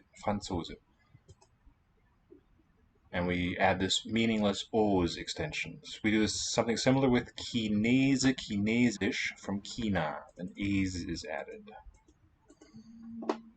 But those are not meaningful, so I've got those in a separate list. Augments rather than... Oh, all of these. It's not just those things that go into adjectives. It's all of the things that make it, that gives identity to the words without contributing meaning. Indeed. That helps create the surface forms that we see. Yeah, very well put, yes. So the ting we're clear on. This is my current set. Ad for second plural. Und for first, third plural, and so on. These two need the vowel E because they trigger umlaut. Alright, upasarga is a Sanskrit term for verbal prefixes. We've got tsr as in zerstören, fur, meaning something like thoroughly in vergessen. Entnehmen, empfinden. And my thinking here was all the ones that can't bear stress, they're going to have some mark on the vowel to let us know they're defective, right? So the syllabic R can never bear stress, and the ent is also never stressed, so I'm using a special spelling for that. I don't want to just put the letter E, I want to show stress is blocked here. Entnehmen, empfinden, it's a weak syllable. And also likewise for the B. The befehlen, bestimmen, I'm writing it with the nasal E for want of something else, something better. I don't know, it seems like a good fit for me. It'll denasalize, of course, but what it's related to is the preposition bei. That's the full form. Oh. Yeah. Then we've got un. I don't know whether to call that an upasarga. This one does not have a defective vowel. It can be stressed and is stressed. So unwürdig, unschuld. We have adjectives and nouns derived from it. Wait. And, go ahead. So is there more upasarga? Oh yeah, there's a lot more right. prefixes like this. Correct. Yeah, this is just a partial list to sort of get me started to take inventory of my classes and so on. But yeah, there's other things too. And these are in the wrong place. These are not affixes or markers, but it's really, I guess. Well, I had another it listed above. I'll just add this to it. I've got an S adverbial mark as in besonders, because it's not part of the stem, I don't think. Then I've got this pound sign for vowel lengthening as needed when something is replaced and you lengthen a vowel in result for. So one where you need it. Oh, L for lengthen. Yes. Halten, the root has a short vowel. Ich halte, du hältst. But when you put it in the preterite, hielt. That one has to be long, cannot be short. That's special, so I give it that special marker there. And I use the cent sign to show that a consonant will double. So what I'm thinking there is in a case like sitzen, saß, gesessen. Sitzen has a short vowel, so I'm going to put the underlying form too. Sitzen, like that. Saß with SZ is saß. Now, underliningly, there are no long vowels. They're lengthened by rule in my treatment of it. But in gesessen, you also have it in nehmen, genommen. Instead of saying that you change the rhyme to I want to just say lengthen that final M. That's probably a clear example. Here you have the quality of the consonant changing too. But let's just fill it out. Gesessen would be written something like ga added to sessen, like that. Let's look at nehmen.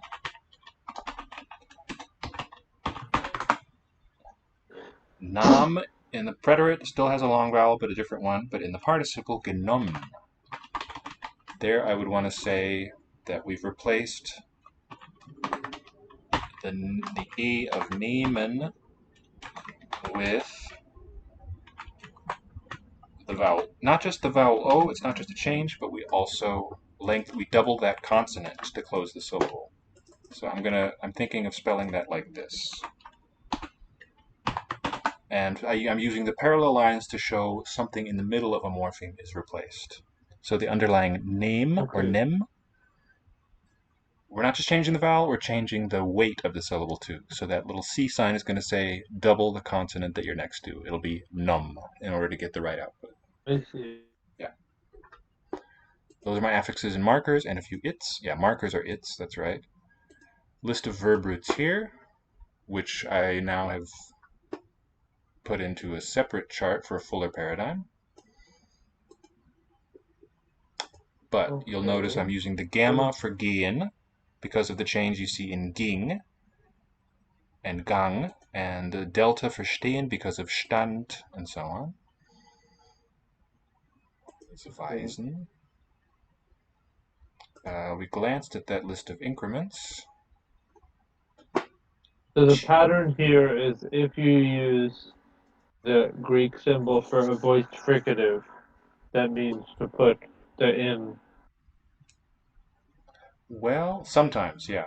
you'll get, it interacts with that n when it's I'm treating that as an infix. Just like you see in Sanskrit and Latin and so on. Right. Let me just point out here in my list of increments, with compounds, you have a bunch of stuff showing up between components from time to time. So die Geburt, it's a feminine noun, but when you compound it with Tag, we don't say Geburtstag, but Geburtstag. Kangaroo's rating, welcome. All right, let's do something more engaging here. Whereas with Jahreszeit, Todesangst, it's a full syllable, so es is what's added. And with T, yeah, this one I'm not sure. Eigentlich, we have the stem eigen, but maybe not. Maybe the T is really part of the stem originally. Okay, I've got some rough drafts of some rules, some written in German if they're in a more final form, the rest in English. Nominal stems we saw, and that's it for that chart. So a bunch more affixes are needed, but yeah, assembling that slowly. Congratulations. Thank you, yes, I'm quite happy. It's a lot of fun to work on. Oh, and you're putting all these. And you can also put your the Shiva Sutras. Uh-huh. Have you written any of those yet? Usiku. No, I have not. Well, I've just jotted some down here and there. Starry something a nyota. Wow, it's going to be. Wow. Yeah, pretty fine. Fine. Hey, Kalguru. We're doing good. How about you?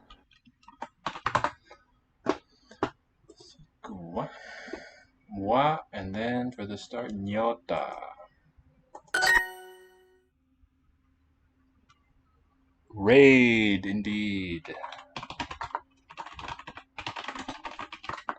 Hope we're not too boring right now.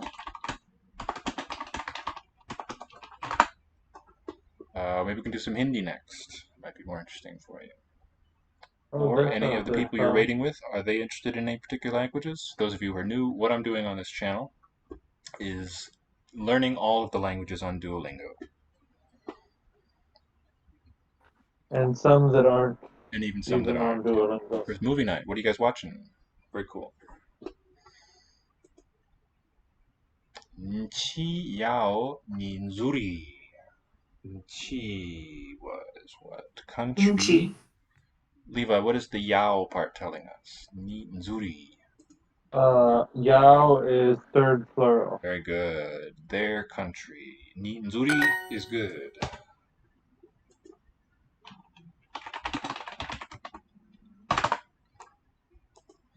I'm writing a letter, so that's going to be Nina Andika. I did not remember that. And then letter was Barua. Nina Andika. Nina Andika. I am writing transitive. Zawadi za Rashidi. Rashidi's Zawadi. I wonder if that's anything to do with Watan. Presents? Oh, that looks like a plural one, yeah. Presents. I need the salt. Ni nahitaji salt. Chumvi. Chumvi. And I think the ch is a key prefix. Ki umvi. Barua yangu. Yangu tells us what, Levi? Barua. First person. That's right. My letter. Good gift. And that was Zawadi. Okay, maybe not a plural marker, but just part of the word. Maybe Arabic? Do you know an Arabic word for gift? No. It's got kind of an Arabic feel to me here. Zawad, provisions.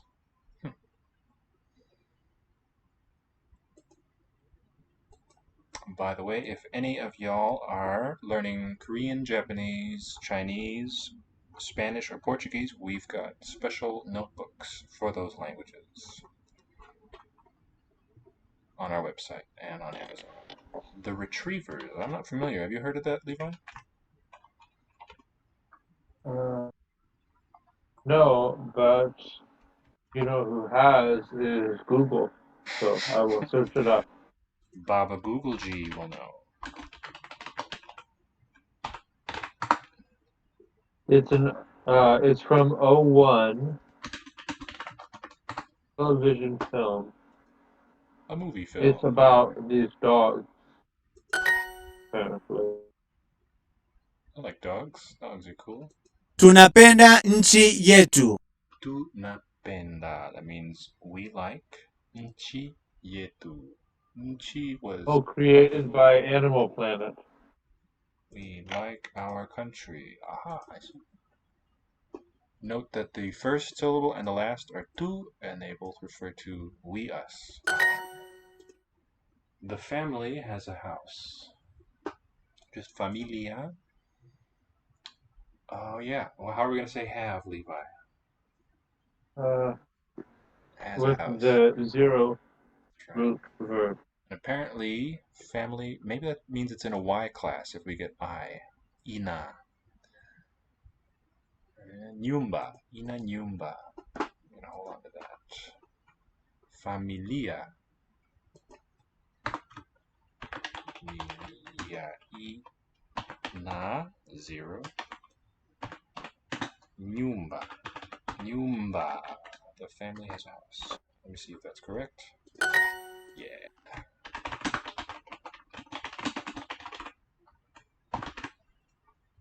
Bustani ya mboga. Ya mboga. Okay. Bustani with a coda or complex onset. Either way, a weird one. Garden of vegetables. Bustani garden. We like our country. It's going to be tu napenda nchi yetu. Yeah. Tu napenda nchi yetu. Nchi. Nchi. Familia ina nyumba. Ina nyumba. What's this, Levi? Familia ina nyumba. Family is Suspiciously short verb. Ina nyumba. yes, has nyumba. A house. What can nyumba be? What? A house. Une maison. Okay. Garden. Bustani ya Ya. mboga. Walimu wanajenga nyumba zao. Nyumba zao. Okay. Here's some nice morphology.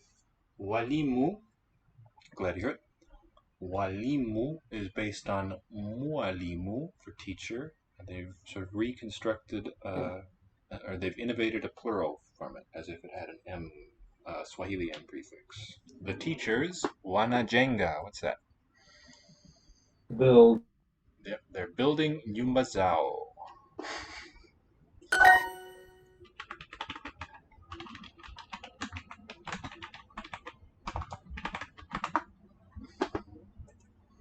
Ninahitaji chumvi. Chumvi. Oh, look at that. Doesn't it sound like a closed syllable? Chum. Ninahitaji chumvi. Chumvi. Yeah, it does. It doesn't sound like chumvi. Yeah. So the plot thickens there.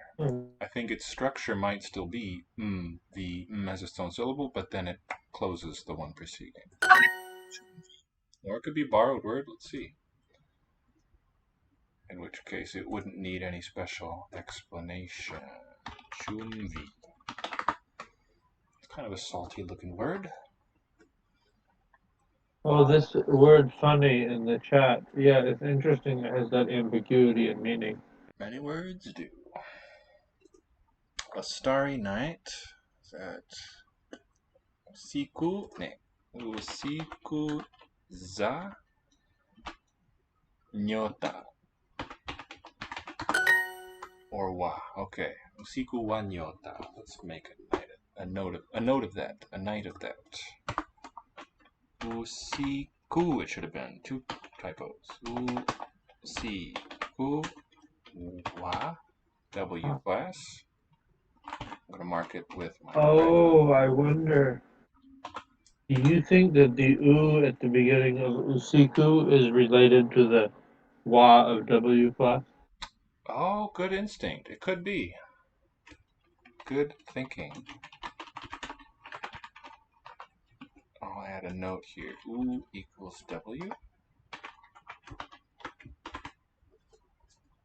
That'll help me remember next time I'm asked to do this. I do hope. Let's see some Hindi. Because Kalgu, I believe, I was just looking at your profile recently, yesterday or today, when I saw you went live. Reminded me that you are studying Hindi and Spanish. Let's do some Hindi. We saw that word maize, which might have come through Hindi, into Swahili.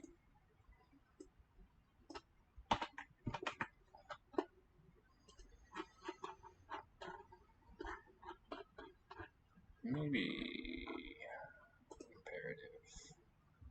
Or should we look at some letters? I mean, we'll see lots of letters, but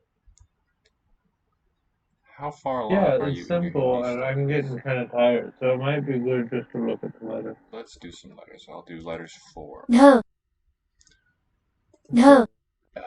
Duh. So the dot below tells us that we curl the tongue tip when we transliterate. Duh. That's how it differs from the regular old D. The H means that there is a little bit of breath coming out with it. Duh. And I think the vowel sound is short, so not the length mark one. Duh. Right. And the character looks like Duh. this. We just got to memorize these shapes. Here we have da. Oh, Levi, can you tell us? They should be showing up for you soon. I've read the first one. That's the voiced aspirated retroflex. Da. What do we have in number 2? This is aspirated voiceless. And what else? Voiceless. It has the vowel I. Okay, but what place of articulation? T. That's right. These are all. I think everything in this column or in this thing is dental here. No, none of these are dental. I'm sorry? None of these are dental. Did you say dental? Yes. Afraid not. No, retroflex. They are retroflex. Second is T. What about number 3? What's that? Wait, that's not. Wait. Is it da?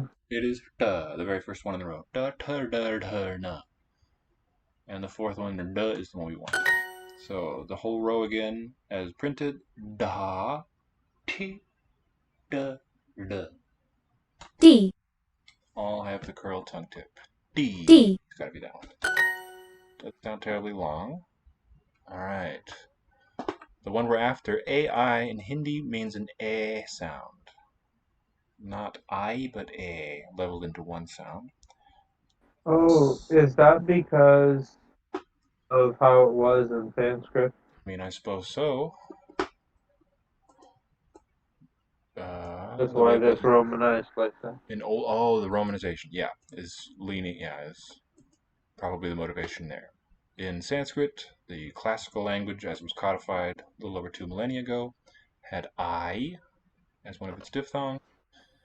In the popular language of India, that is, in many of them, in this big one called Hindi, which descends from that, pulled out into a pure vowel. Which one will it be, Levi, of these options? Let's see.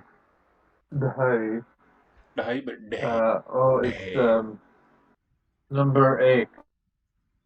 Number 8. That's the only one that has this A, long A, because it has the 2 little feathers or something. Did you say number 8?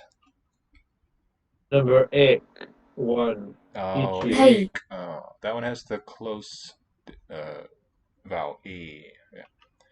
2 is T, and then we have da, da, our friends showing up again. Day. Da. Da. Da. Da. Da. Da. So there the length makes a difference in the vowel quality. D. Which one here, Levi? We want plain T, dental, not dental, retroflex, long E. Can I D. hear it again? D. Oh, this is the picture one. I will say it as many times as you like, though. Okay. D. With no burst of air. What do you think? I think it would be 3. D, Gotta be. We've also got T, N, and Da. N, Na. N, D. Which one, Levi? D. E.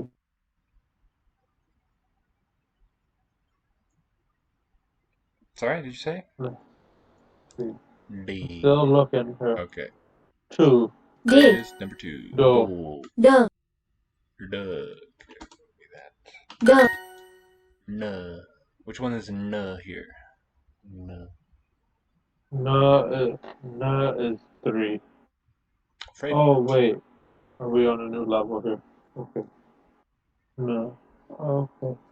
Yeah, so this is 1. one. N, D, Da. D, T. Which one is T? Well, I will when it comes. Sounds good.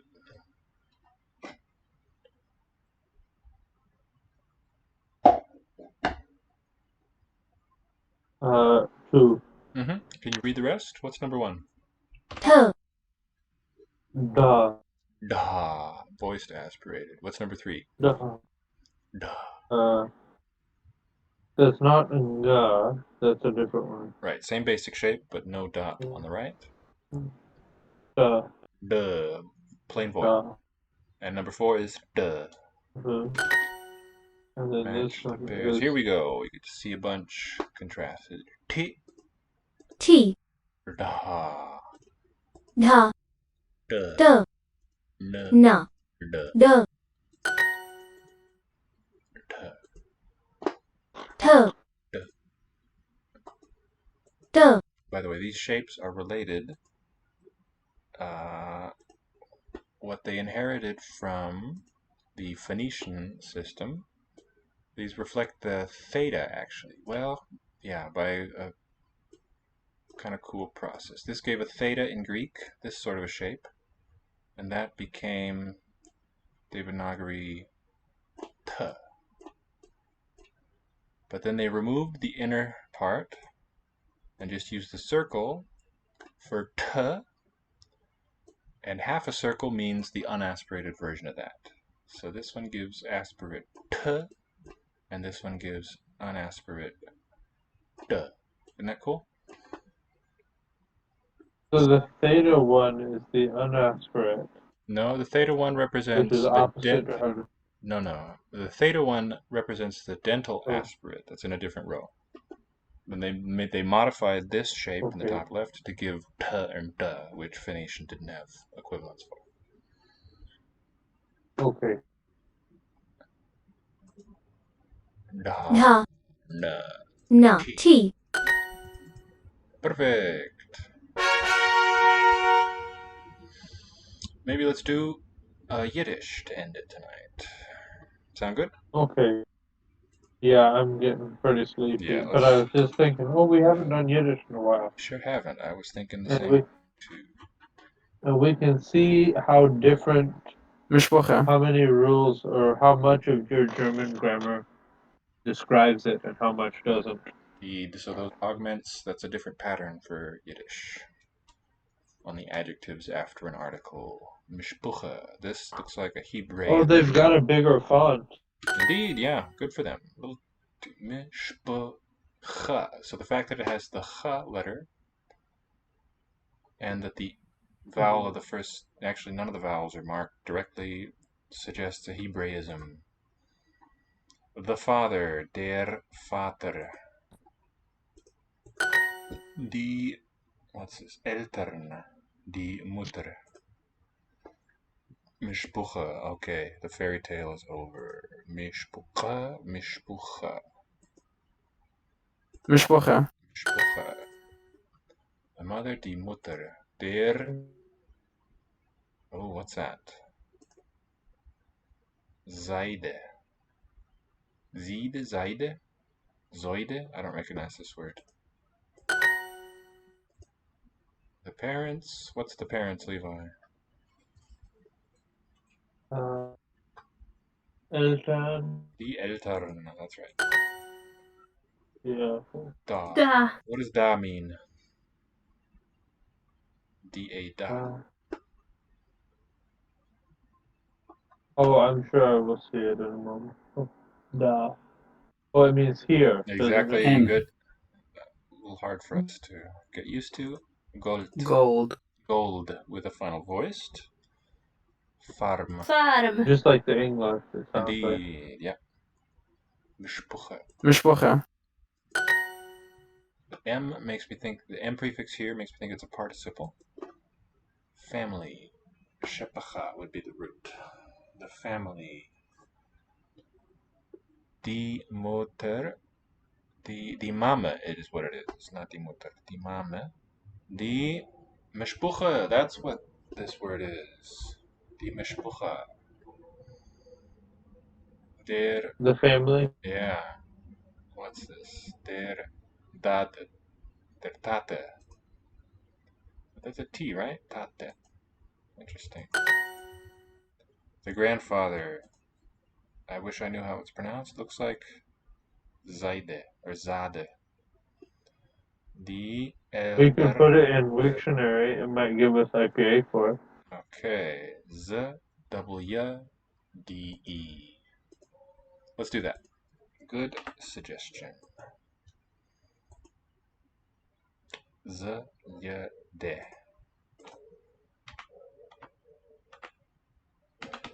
And if it doesn't, it will always tell us, or it will at least give us the etymology. We hope. Dziad from Slavic. Dziad in Polish. Dziet in Belarusian. Zayda. There we go. For Gramps. Zaydus. Plural. We should collect some plurals at some point and derive them from an underlying suffix. Wer zijn deine Eltern? Wer zijn deine Eltern? Wer zijn deine Eltern? What's that mean? Zennen is interesting too. Deine Eltern. Wir sind deine Eltern. Not wir, but wer. Wer. Oh, not wir. This wer means Wer. who. Who, exactly. Unsere cat zijn blauw. Inzere. Oh, look at the spelling. Indzere, with that excrescent consonant. Unsere Cats zennen blow. Is it bloy? Unsere cat zijn blauw. Blow. Interesting sound. Our cats are blue. Unsere cat zijn blauw. So note the d in the spelling, unlike German. Unsere. Not even really sounded there either, but you could see how it would come out on the way from N to Z. Meine Eltern haben lieb cats. Note the word order. Do you know how it would go in standard German? We can also have lieb haben. No. Meine Eltern. Meine Eltern haben lieb cats. We have that extra vowel showing up too. Eltern haben lieb cats. Remember our verbal bracket. Die Satzklammer dictates that we must say it how in German. Haben Katze lieben? Is this a noun or more adjective? Yeah, it's not a noun, it's not capitalized. Meine Eltern is the subject. And the verb, the inflected one, has to come next. Haben. Now cats is plural. Cats, umlauts in Yiddish, but not in German. We have Katzen. And then the part that's left comes last. It belongs to the verbal meaning, so it's verby. And lieb is just unaltered. It's a single form. Haben Katzen lieb would be that. Haben lieb. So here okay. So the change here, well, however it was originally, don't know. But the difference, I should say, a little more agnostically, that the phrasal verb, it coheres still in this Yiddish sentence. Vrouwen hebben lieb den man. Vrouwen Where are you? Frowen. Frauen haben lieb den Mann. Frowen. Interesting to spell like oi. Frauen. Haben lieb. Haben Haben. lieb. Lieb. Den Mann. Dame. Dame. And M for the accusative. Mann. Mann. Dame Mann. How does that come about? I mean, in Indo-European it was an M, but in German, N only. Ich habe so lieb man Seiden.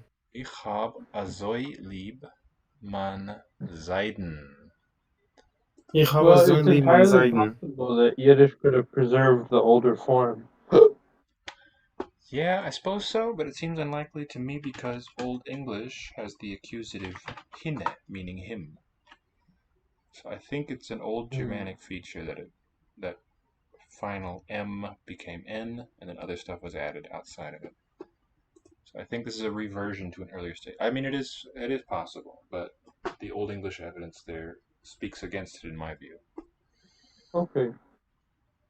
And I don't know my Greek well enough to know what the form was. I wonder if Alex still has that book. Ich hab azoi lieb man Zeidel, was it? Zayden. Zayde and Zoe was also, right? yes, yeah. Etymologically, yeah. Azoi.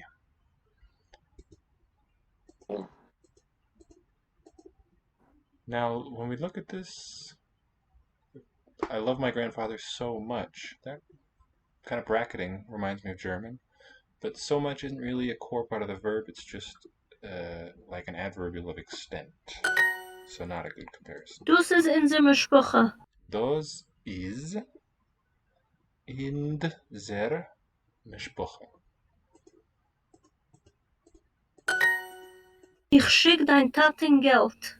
Ich schick dein Tatin Geld. Geld. Oh, look at that. Geld. Geld. What do you notice there? What's unusual? What's surprising here in that word Geld? I don't know. They actually wrote the devoicing at the end. Yes, this one has devoicing exceptionally, apparently. Send your and money. Send your father money. Ich schick dein Taten Ich schick dein Tatin Geld. in Geld. Man Mama hat a Chaver. Mijn mama had a chaver. Man Mama hat a Chaver. Had a chaver. Mijn mama had a chaver. Had a chaver. Boyfriend. Not just friend, but boyfriend. I send your father money. Okay, help us out, Levi. What's I? Ich. What's send? I don't know. It's chicken in standard German. That's right. Schick is what we have here. Your father. Ich And then schick. ich schick. Dan Vater. We'd expect Vater, but we're seeing Dan. Taten. Taten. Taten for father. Like a nursery word, maybe. And then money, Geld. Geld. Geld. With a nice dark L there. Let's just look that up, Geld. To see what the story is, if it's explained here. And I wonder what gold is. Geld. Gelter. With a T in the plural, too. Unlike German, it's generalized voiceless. It's really interesting. And what is Yiddish for gold, I wonder? It's in the same word family.